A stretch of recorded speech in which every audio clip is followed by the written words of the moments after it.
Hello, everyone. Welcome, welcome, welcome. I hope you enjoyed that intro music from the Maharaja Flamenco Trio. That one is called Sueños. Let me know in the chat what sueños means in English. What's the translation? While you're doing that, I just want to welcome you and thank you for being here to our webinar today, From Insight to Impact, Teaching with Adult Learning Theory. And today we're going to focus on something that is both foundational and immediately urgent in adult education: how we move from theoretical insight to instructional impact. And I don't have to tell you, we are living in a moment where technology is evolving rapidly, but technology does not provide or does not provide or improve instruction on its own. Really, time-tested and research-informed design does. And design is really grounded in adult learning theory that is research-based. So today it's not just about the instructional approaches and tools we use, but to really ensure that they are properly informed and structured to support your instructional design and decision-making. And yes, dreams, you all got it. Thank you. While you're at it, let us know where you're joining us from in the chat as well. It's important to kind of realize that we are all part of a larger community of adult educators in Florida, throughout the United States, even throughout the world. So if you could just share where you're joining us from and maybe your program as well. All right. So my name is Dr. Ramin Yazdan-Pana, and my work really focuses on helping educators take research-based theory and translate them into practical classroom strategies. So everything we explore here today is designed to support the work you're already doing with greater clarity, with greater intention, and with greater impact. And I'm just seeing here in the chat where some of us are located. So we have Palm Beach County, we have Gilmore from Union Correctional Work Camp in Florida, Florida Department of Corrections, NYC, hello, New York City, Vero Beach, Connecticut, Palm Beach County, Fort Wayne, Indiana, all over the place, Jacksonville, Fort Pierce, all over. So you see that we are part of this greater community of educators, and that's really what IPDE is about, is to help kind of connect and inform our community of adult educators. So a few things to remember. Remember that, that you all are in listen mode only for this session. Everything's being recorded and will be provided on the IPDE website. So that includes the recording of this webinar as well as the PowerPoint slide deck. Feel free to use the Q&A box for any questions. I'm going to continue to engage with you all through the chat. So thank you for your engagement there. And then please, I encourage you to do so throughout our webinar today. So let's focus ourselves a bit into our objectives here today. So by the end of this session, you will identify key principles of adult learning theory, recognize how these theories inform instructional decisions, and analyze practical real-world examples. Okay, so this session is layered intentionally to first understand the theory, then to recognize what it looks like in practice, and finally, how we can apply it, and especially how can we leverage technology and AI tools to support these instructional frameworks, right? So this is not a tech-heavy presentation. This is a Webinar Wednesday, but I'll be remiss to not mention how we can leverage technology in order to help us to prepare instruction that implements these adult learning theories. So we'll explore 5 adult learning frameworks today: andragogy, transformative learning, experiential learning, problem-based learning, and proactive language learning theory. So these are not competing theories, but rather they really overlap each other in a lot of ways. So you can think of that as like a Venn diagram. They all assume something critical. Adult learners bring experience, adult learners need relevance, and adult learners learn through application.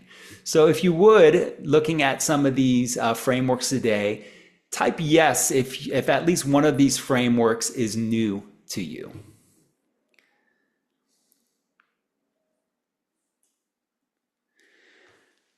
So technology is powerful, and it's becoming more and more powerful it seems every second. Okay, but it's also neutral. So it either amplifies strong instructional design or it magnifies unintentional instructional design. As we all know, adult learners require relevance, autonomy, and application. And theory can give us the instructional and decision-making framework for designing learning experiences that respect who adults are and what they bring. So without theory, instruction can become just merely kind of content delivery, just going through the steps. Technology can be there, but it can kind of become irrelevant or even a distraction. And these kind of new AI tools can just become generic or just kind of slop, right? When we utilize theory, instruction can become more intentional. Learners can engage in learning more deeply, and technology can amplify what already works, right? So really that's kind of what our approach here is today. So great, I'm seeing here that yes to all of that. So hopefully we can all learn something new today, and hey, even reinforce some things that we already are aware of. So let's start first with andragogy. And as we begin this section, if you would, please write in the chat, what makes teaching adults different? So in the chat, write one word to describe how teaching adults is unique to perhaps teaching teens and children. Of course, there are things that are so much the same that are relevant across all ages, but what would you say, is one thing to describe how teaching adults is unique to teaching children and teenagers? So if you could just reflect on that for a minute and provide that in the chat. Great. So we have some contributions here. Perseverance, right? So greater perseverance with adults. Different or more experience, more life lessons, more perspective, right? We got a lot of that life experience. That's one thing that I value as I get older, is having that perspective, having that life experience. Yeah, even having that perspective to persevere and the importance of perseverance. Adults can be more motivated, right? Especially if their learning is aligned with their goals. Yeah, and a variety of prior knowledge, right? So I also have some patience. I'm always trying to improve my patience, but yeah, as we get older, we tend to kind of develop patience. But that's something that we can facilitate, and we'll discuss here today as well. And gratitude. Okay, we'll end with that one. Thank you both, Pamela and Antoinette, for bringing that in, a sense of gratitude. Let's all just be a little grateful for just being here and now engaged in our professional growth together. So I'm grateful for that. So in andragogy, we have these Knoll 6 principles of adult learning. Okay, and let's kind of look at these a little bit. So the first one is the need to know, right? Why they're learning something. So adults need to understand why they need to learn something before investing the time. Okay, so our need to know, we're more critical, which is a good thing, right? As it can be a good thing as adults. So we need to know as adults the purpose and the personal benefits of the learning.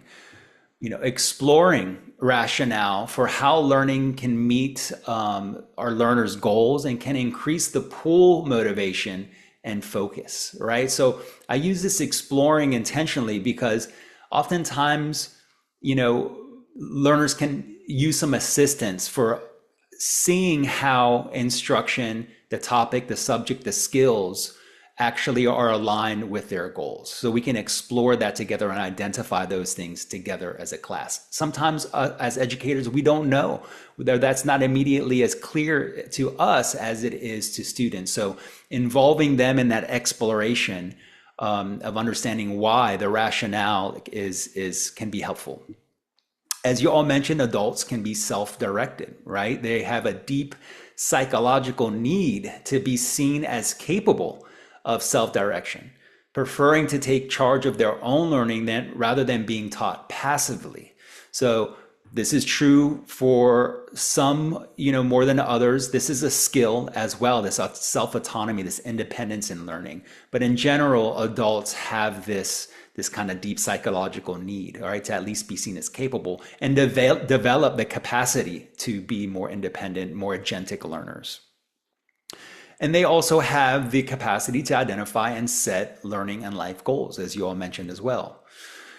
As you all stated, they bring greater life experience. Adults bring a wealth of knowledge and life experience, which serves as a foundation for new learning and should be used, should be leveraged, right, in learning. Discovering, recognizing, and leveraging this experience can cultivate a classroom community that's grounded in strengths as opposed to deficits. We all know as we come into any kind of training or learning situation that we have deficits, right? We have gaps in our knowledge and on our ability.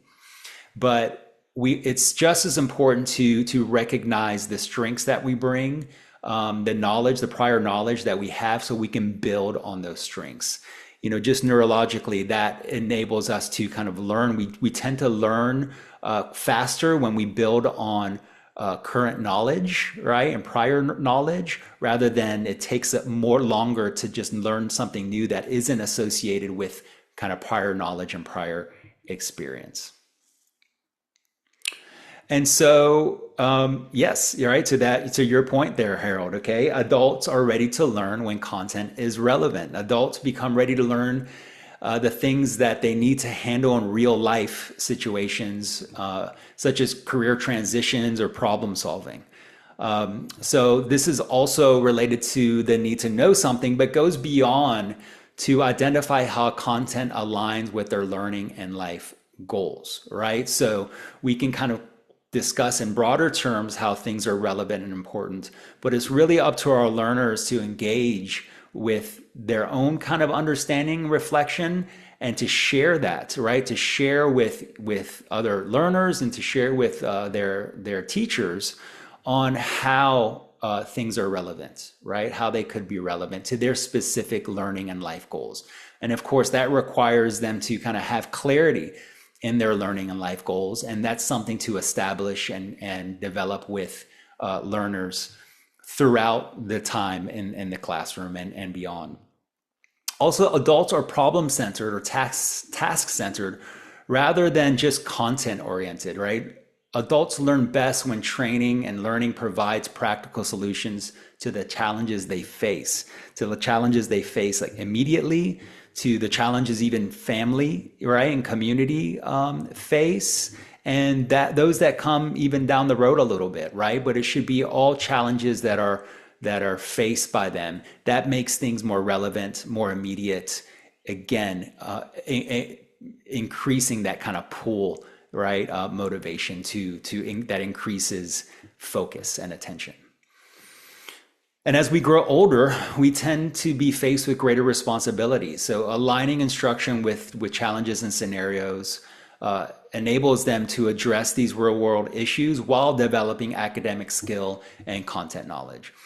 And finally, adults, as you all pointed out, are internally motivated. When adults may respond to external motivators like salary increases, those external motivators, they are driven more by internal factors such as job satisfaction, life satisfaction, self-esteem, quality of life, right? All of these things are more of these affective, emotional factors that research has shown actually has a greater impact than just increase in salary. Of course, that's important as well, job opportunities, all these things, of course.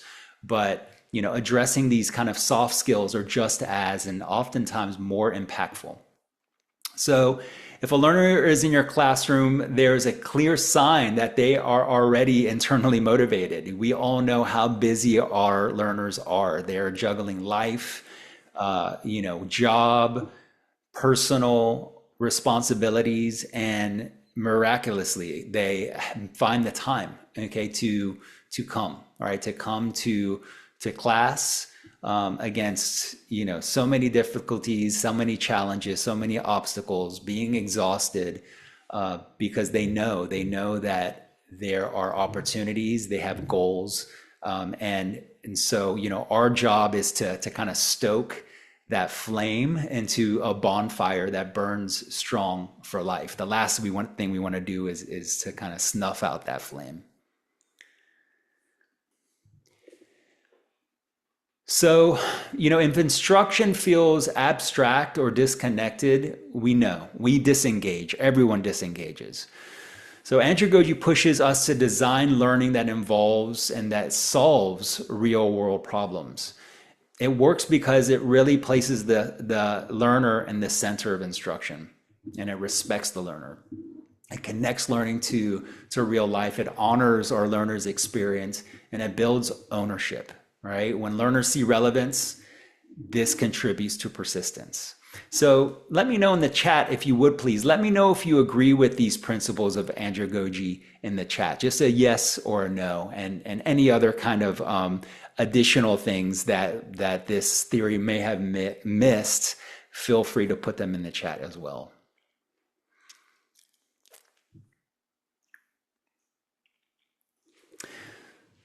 So adults respond when content is tied to employment, finances, parenting, or certification goals, right? That's for sure. But this approach doesn't start necessarily with the skill, it starts with the situation. So some example topics are things like presenting a real life scenario, asking learners to analyze a workplace problem, asking them to discuss what are problems that they face themselves in the workplace, and inviting learners to connect content to lived experiences, right? So you can see how this is a very learner-centered approach. So instead of today we learn ratios, we can try, you need to adjust a recipe for 50 people, right? So this shift creates engagement, relevance, and transfer, and then introduces the skill, right? So it's not saying that skills aren't important. It's not saying that the content is important, but that the kind of scenario is something that's going to kind of hook, right? Hook our learners and help them to see how the skills and the content is relevant to meeting real life kind of scenarios and challenges. So when using AI kind of tools, andragogy means designing prompts that reflect real life. So the example that we see here attempts to connect language learning to workplace communication. So the key, again, it's not the AI tool, the key is the context that we give the AI prompt. So after this presentation, what I'd like you to do, what I'm asking you to do, is to copy and paste this prompt, modify it as needed to your learners' needs, to your teaching context, and see what it produces here. So we have here the example of for an ESOL course, right, for workplace communication. So this is a theory-informed prompt, and you can see here, act as an adult ESOL instructor in Florida adult education, or New York City education, or Indianapolis, Indiana, wherever you are. Create a problem-centered speaking lesson where learners explain a past workplace conflict using past tense verbs. So you can see the scenario there comes before the skill. Include a reflection question connecting to their own job experience, aligned to workplace communication competencies. So this reflects andragogy because it's a real life application. It adds an experience activation, and it cultivates internal motivation. Okay, so again, andragogy asserts that adults need to know why they're learning something.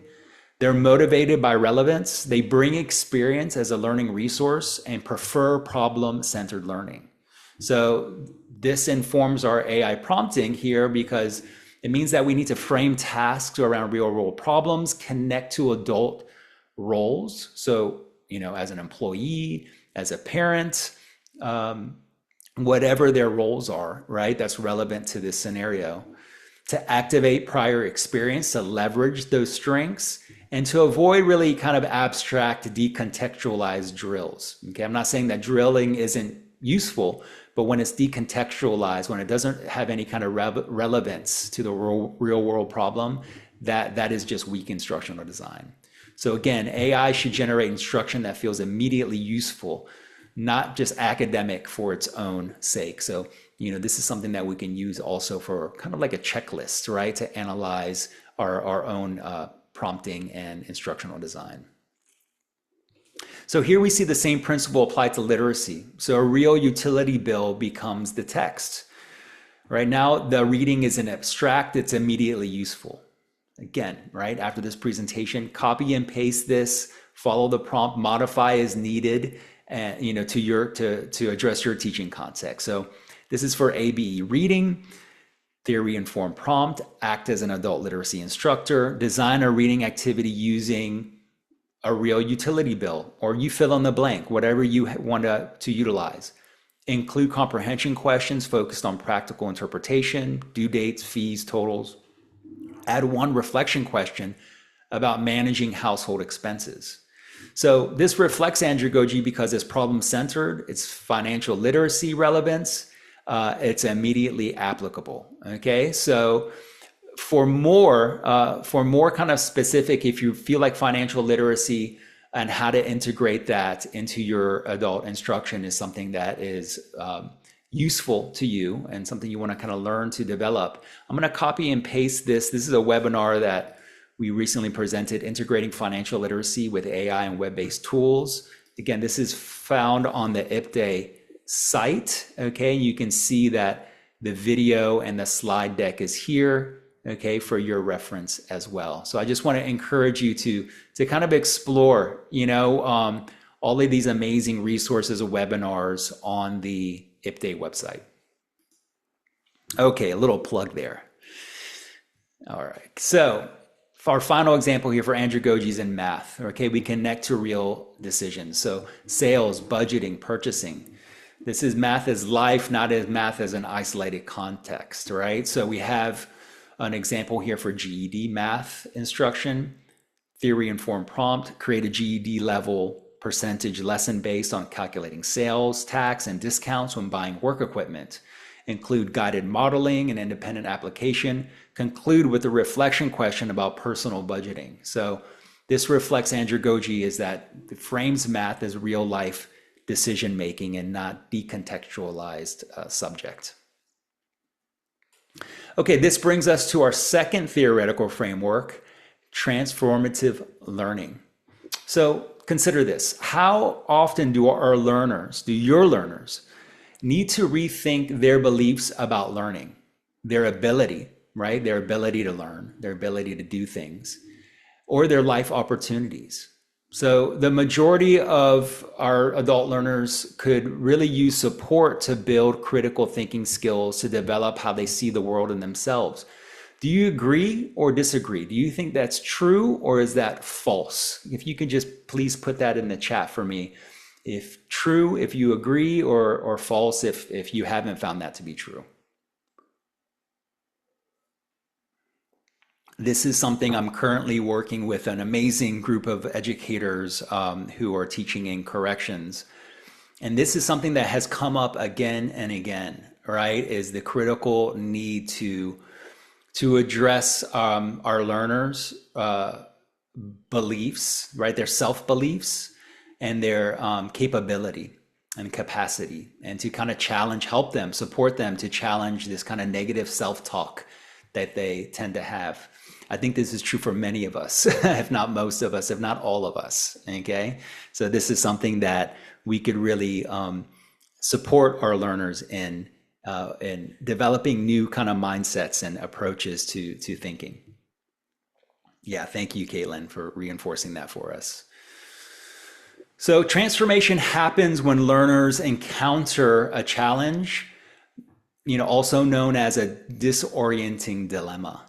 So transformation also happens when learners critically reflect on assumptions, right? Assumptions that they have about themselves, about others, about the world around them, and engage in dialogue about those assumptions, gradually reconstructing meaning and how they see themselves, others, and the greater world. So this is really identity development through skill development.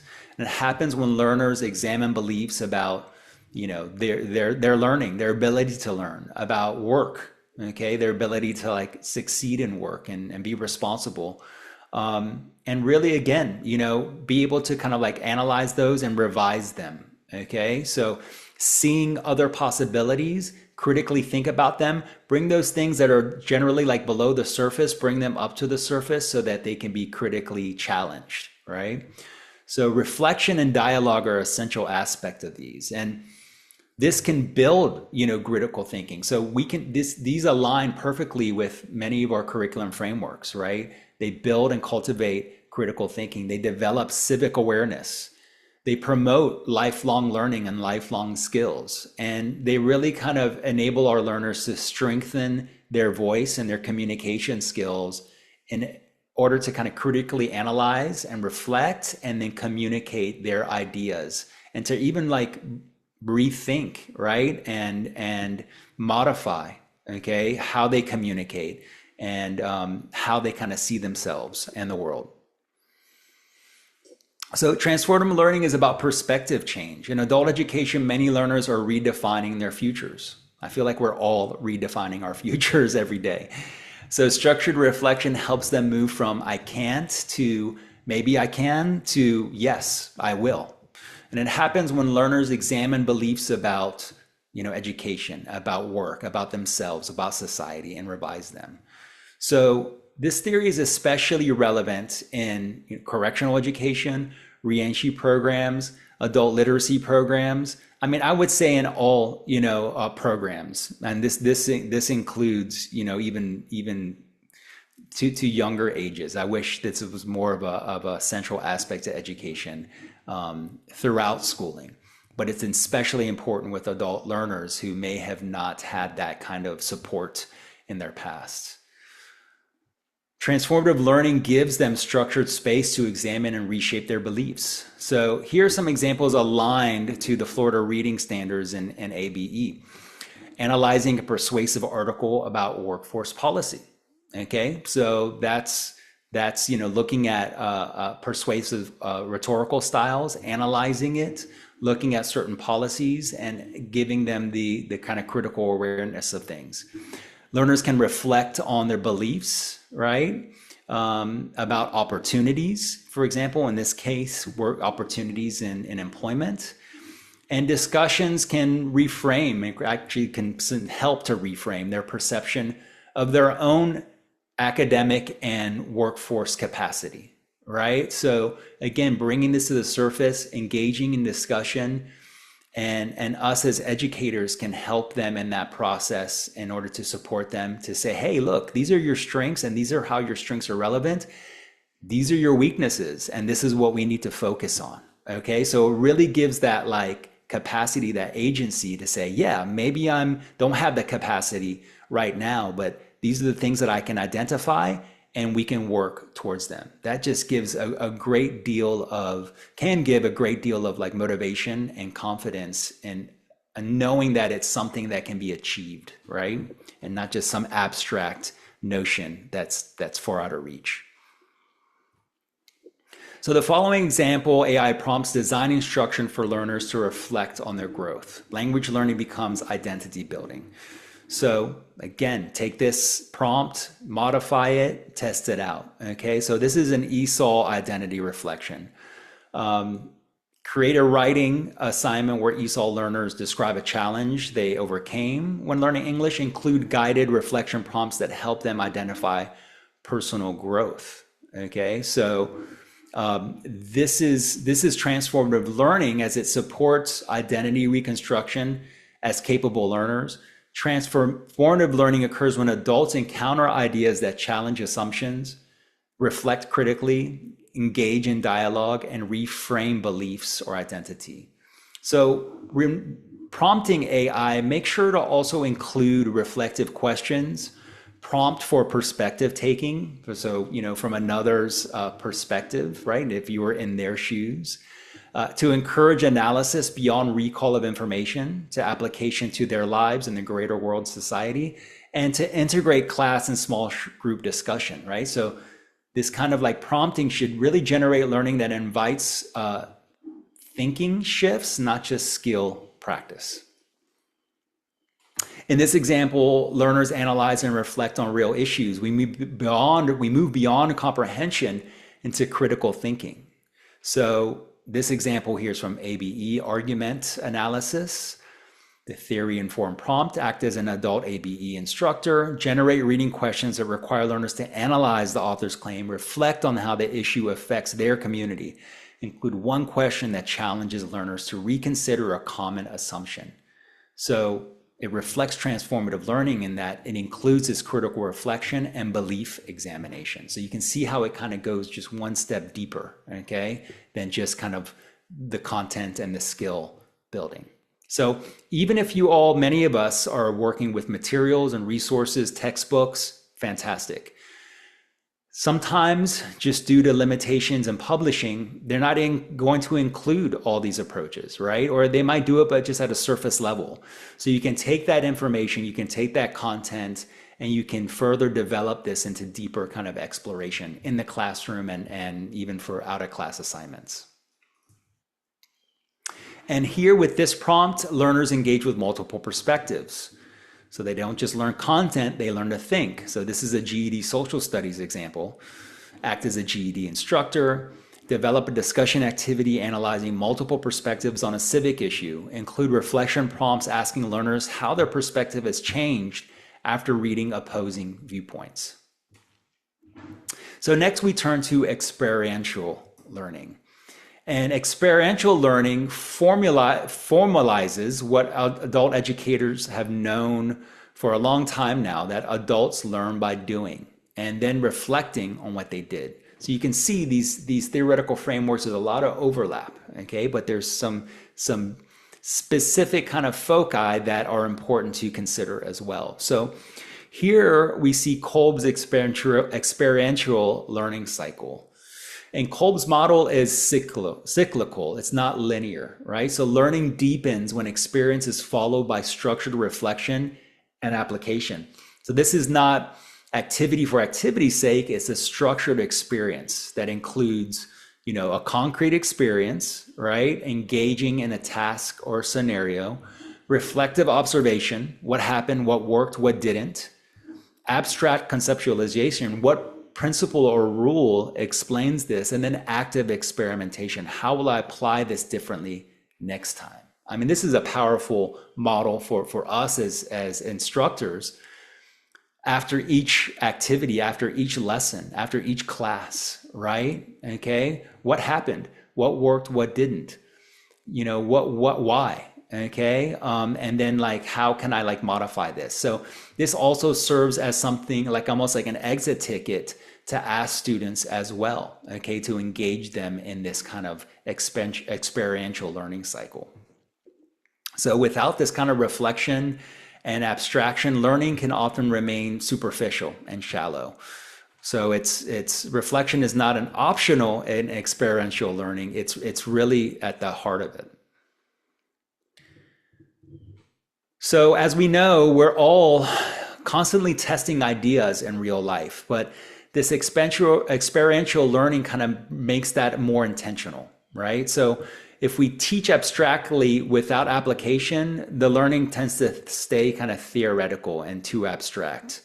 The cycle helps to kind of build competence and confidence through retention, through transfer, okay? Again, through greater kind of understanding and awareness, through metacognition. So metacognition is the awareness and an ability to self-regulate one's own kind of learning process to improve learning. So again, what do we do? What do we need to do, right? What's our goal?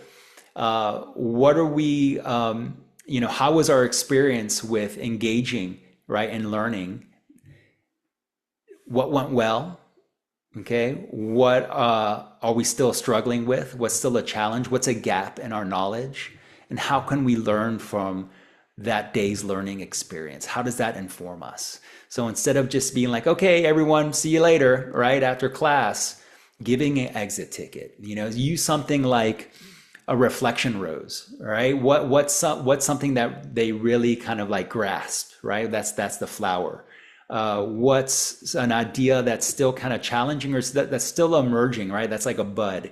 And what's something that's still difficult, right? That they need some greater like instruction, study support with, and that could be the thorn. So that can be an approach that is applied again to our own instruction and to our learners' analysis to give themselves feedback and to share that feedback to inform our instruction. Have you guys ever heard of that reflection rose? And just let me know if you use in the chat, what kind of exit tickets do you use to engage learners in reflection and feedback in your classrooms? If you could share that with me in the chat and share that with everyone else, I'd love to learn other approaches. That one that I just mentioned was called the rose approach. So here's a great example from the Florida Career and Technical Education Workforce Programs. This one specifically here is from the CTE Masonry program from Lancaster Masonry program. And you can see here that it really involves this kind of hands-on practice. You can see from the image there, that's actually an image from a competition that correctional facilities had on building things, masonry, right? So this involves hands-on practice, instructor feedback on that process, adjusting, right, their approach on what they're doing, reapplication, and then, in this case, the goal is that it's leading to employment, right? And the employment is being a Mason, right? So the key is not just doing, but really structured reflection. Okay, so before I go here, I'm just going to acknowledge an extra and some of the exit tickets that you all are sharing. So one real life example, how will you apply today's concept? That's great, right? So just really aligning what was learned in the class to how it can be applied. Excellent. 3, 2, 1. Okay, this one's from Anna. 3 things learned, 2 questions, 2 questions they have, and 1 concept found interesting. Awesome. The 3, 2, 1. Contact. Remember that show? Excellent. Thanks for those contributions, Harold and Anna.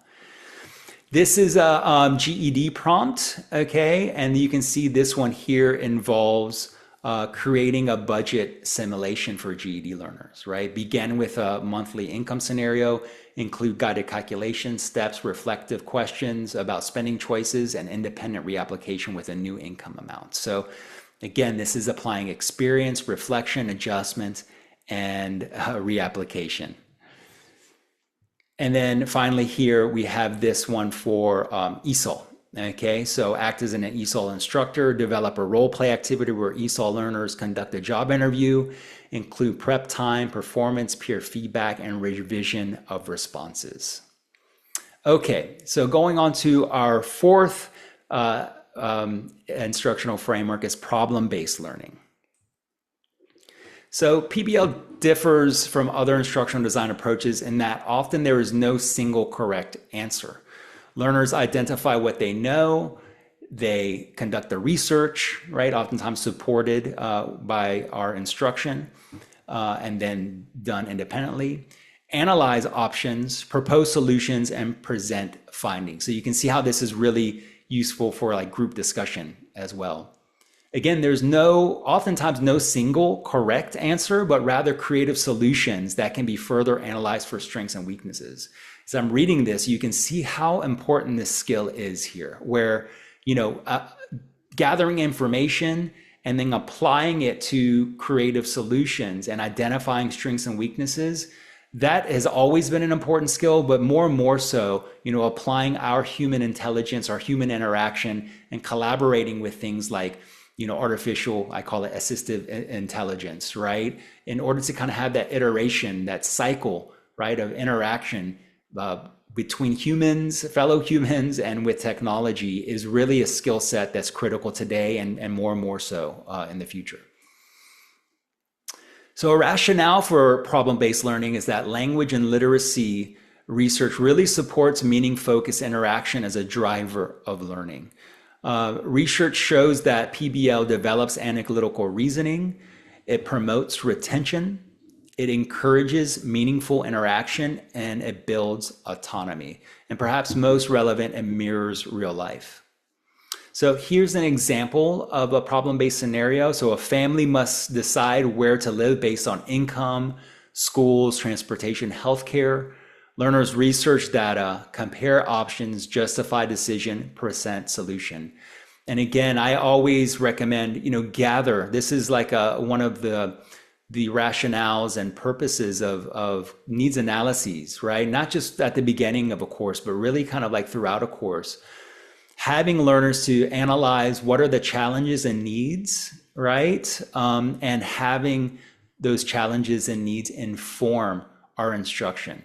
When learners see that we're discussing these things with them, that we're intentionally integrating them into our instructional design, they feel seen, they feel heard, and motivation increases because their needs are being addressed, right? Class time isn't seen as something different or separate from their life and professional and academic goals. It's seen as something that's really integral to them. So here's an AI prompt for problem-based learning, starting with a real problem, keeping it open-ended, requiring research and reflection. Again, you can modify this to meet your needs. So we have one for ESOL, create a structured problem-based learning scenario for adult ESOL learners, focus on transportation challenges in a city without a car, include research steps and presentation tasks. Must include open-ended questions, no fixed solution, research phase, and a reflection phase.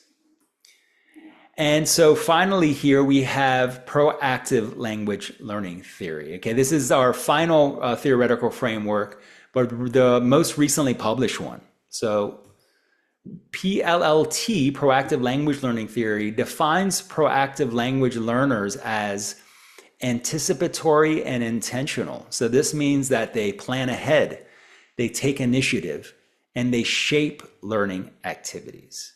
Okay, so you can see already how this differs from this goes beyond motivation of learners just showing up to anticipatory and intentional, planning ahead, taking initiative, thinking about and shaping, okay, what kind of learning opportunities that they engage in. They're agentic, right? They make deliberate choices. They invest effort deliberatively, and they act to achieve those goals. They're self-regulated. They are able to manage their attention, right? Put your phone on do not disturb, put it in a different room, okay? Focus in and develop focus, okay? Intentionally. They're able to manage their motivation, knowing that it's not always going to be a straight up line, okay? There's going to be ups and downs, and understanding this is or the frustrations, the difficulties, challenges are all part of the process. And this comes with emotional regulation, okay? That leads to persistence and understanding that persistence is the key. And that they're strategic, right? They set goals, they plan actions, they monitor progress, and they adjust strategies. So I hope all of you all are realizing, one, how are you already doing this, okay? And then how can you address this more intentionally in your instruction to support your learners to become stronger, more proactive learners, okay? Now this is specifically for language learning, but it doesn't have to be. You can see how this is relevant for all different kind of academic areas. So if andragogy says adults are self-directed, proactive language learning theory asks, what does that look like behaviorally in learning? So PLLT identifies 4 proactive behaviors: input seeking, interaction seeking, information seeking, and feedback seeking, okay? So let's look at each of these. So proactive language learning, emphasizing these things are, do adults Are your learners, are they waiting for instruction, or are they actively involved in the decision-making progress for how they are learning, for what they need to learn? We just got some great exit ticket, examples there that can involve learners in this kind of conversation to be decision makers, right? And to shape, okay, their learning. This is so critical. I mean, so much of our educational experience has been top down, right? Where we kind of are kind of conditioned, right, to be passive in our learning. So taking this approach is going to take time because often our learners, especially coming from other educational approaches that really have like a teacher-centered approach, it can come as something new, right, to have learners engage in their own learning process. So keep that in mind, right, and discuss that, right, with your learners. But it's also important to provide the rationale why it's so important that they take an active role in designing, engaging in their own learning in the classroom and really beyond the classroom. We all know that even as motivating as persistent as our learners are when they come to class, it's still not enough, right? They need to be persistent in their learning outside of class. They need to be strategic, right, in how they are seeking input, how they're interacting with people, how they're getting information, how they're getting feedback, okay, on their learning. Being open to that, falling in love, right, with that kind of learning process. Again, to kind of stoke that flame into a raging fire of like just loving the learning process, being open to it. It's kind of like that Buddhist approach to the empty cup, right? To always coming to learning situations as saying, hey, I'm open, right? I'm an empty vessel here, right? I'm curious. I'm open to learning.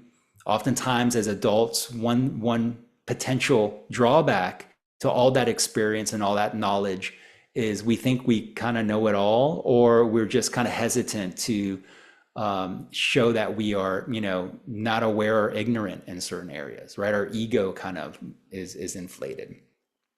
So if we can actively challenge that and become that empty vessel, become that learner, mind, be open to information and feedback, it just accelerates our learning process.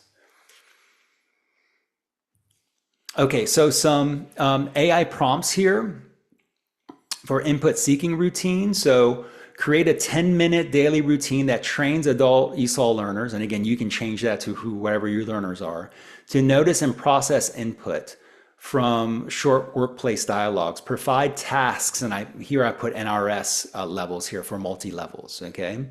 So this is a way to build routines, right? In order to kind of build classroom routines that build structure and build clarity for learners, and that learners can then integrate in their lives outside of class.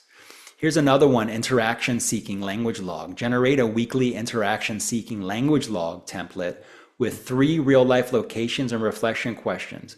What did you learn, right? Include a quick share out protocol for the next class. So this is encouraging and supporting them to seek interaction outside of class in 3 real life locations, okay? And asking them, what did you learn from those different scenarios? And bring it to class to then share.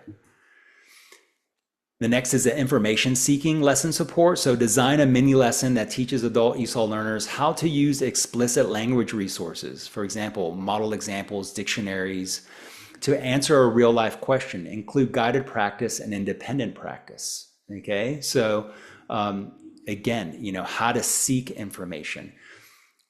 Our learners often need support in identifying what resources to use, how to conduct that research, how to find research. So we can model that in class with, for learners and showing them, how did you find resources, within the textbook, but even beyond the textbook.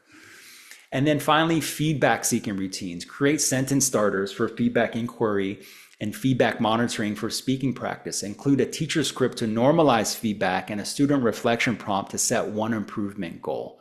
So this is something where, we do this oftentimes in language learning, where It's like, excuse me, can you explain? Or I didn't understand blank, right?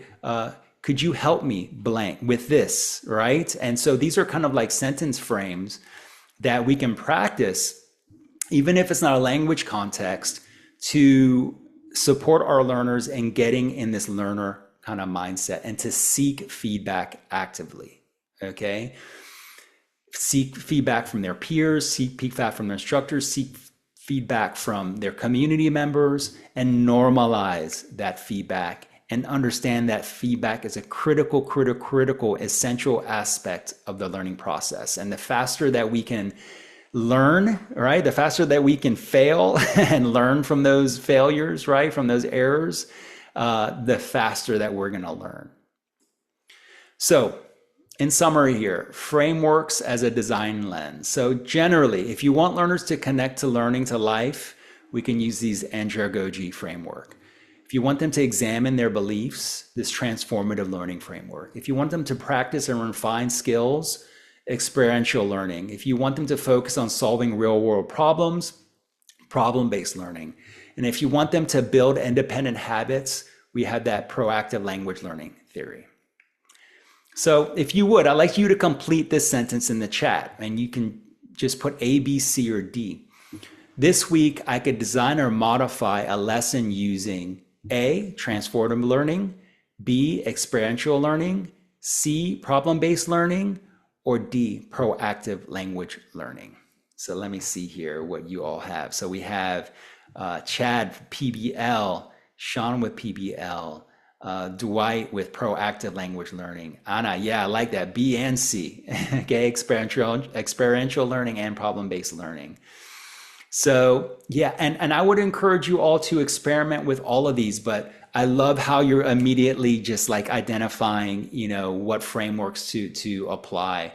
And yeah, Caitlin, right? Or excuse me, Fitzroy, all of the above. And Caitlin says, yeah, PBL fits best with Caitlin's current lesson plan for the week. Awesome, Caitlin. Thank you for being here, all of you all, for yourselves and for your learners. Your programs are extremely lucky to have you. So learning objectives recap, we identify key principles of adult learning theory, including andragogy, transformative learning, problem-based learning, experiential learning, proactive language learning. We recognize how adult learning theories inform instructional decision-making and instructional design. And we really kind of analyze examples that apply practical strategies, okay? So again, I just kind of encourage you to utilize those prompts that I shared, okay? Expand them, improve them, right? Modify them to fit your context. Start being iterative, right? Interacting, okay, with some of these AI tools. Share them and iterate with your colleagues and with your peers, okay? So, I think that's, just as, if not more important than these kind of AI tools, is first just brainstorming with colleagues, right? On how these can be applied. And then, utilizing and leveraging those tools. Once we have a very clear kind of prompt that is very specific to our learners and our teaching needs, we're just going to get better content back, right? Thank you, Antoinette. Oh, and thank all of you all. Okay, please let me know if you have any questions. You can put them in the Q&A or in the chat. Thank you for that. And if you want to get in touch with me directly, here's my email address, aryazdanpana@floridaipde.org. And if you would, my friend and colleague is going to launch this feedback survey. While you're taking that survey, and thank you for taking that survey, our next webinar is Tuesday, April 7th, 2026 at 1 p.m. Eastern Time. And the topic is free and low-cost assistive technology to support reading and writing. Excellent topic. Okay, thank you everyone for the love there in the chat. I appreciate you being here. I'm glad it was informative. And again, thank you for all of your dedication to your professional growth and to supporting our adult learners and programs. Thank you all so much.